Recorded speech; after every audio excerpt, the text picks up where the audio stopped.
सुबह जब सीमा सोकर उठी तो उसने बागीचे में जाकर देखा, उसके बैगन के पेड़ में बड़े बड़े बहुत सारे बैगन उग गए थे। वह आश्चर्यचकित हो गई। वह बैगन को एकटक देखने लगी कि आखिर ऐसा कैसे हुआ। सोचते सोचते वह पेड़ के पास पहुंची और बैगन को और नज़दीक से देखने लगी।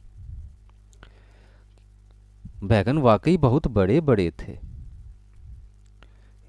और इस बीच उसकी बेटी राइमा उसके पास आई। वो भी आश्चर्यचकित हो गई कि जिस पेड़ में कल तक छोटे छोटे बैगन थे, आज इतने बड़े बैगन कैसे हो गए। खैर, बैगन तोड़कर सीमा सब्जी बनाने लगी। फिर दोनों माँ बेटी स्वादिष्ट सब्जी खाकर खुश हो गए।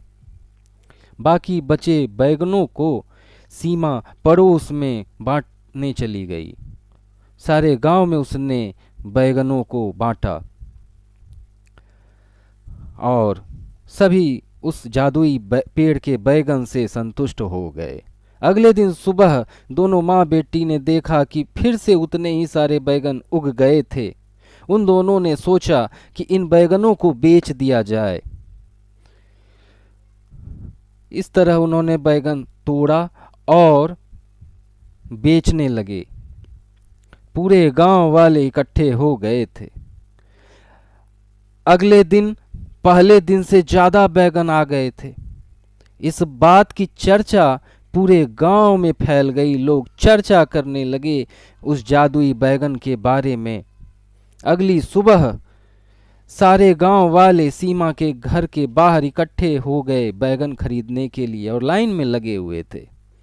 बैगन बेचकर सीमा को बहुत सारे पैसे प्राप्त हुए।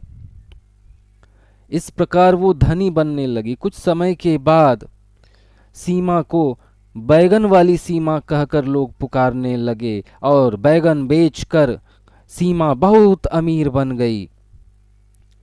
साथ ही साथ इतने पैसे उसके पास हो गए कि उसने अपना आलीशान घर बनवाया और उस जादुई पेड़ को लोहे के तार से घेर कर वहां पर एक सिक्योरिटी गार्ड को रखा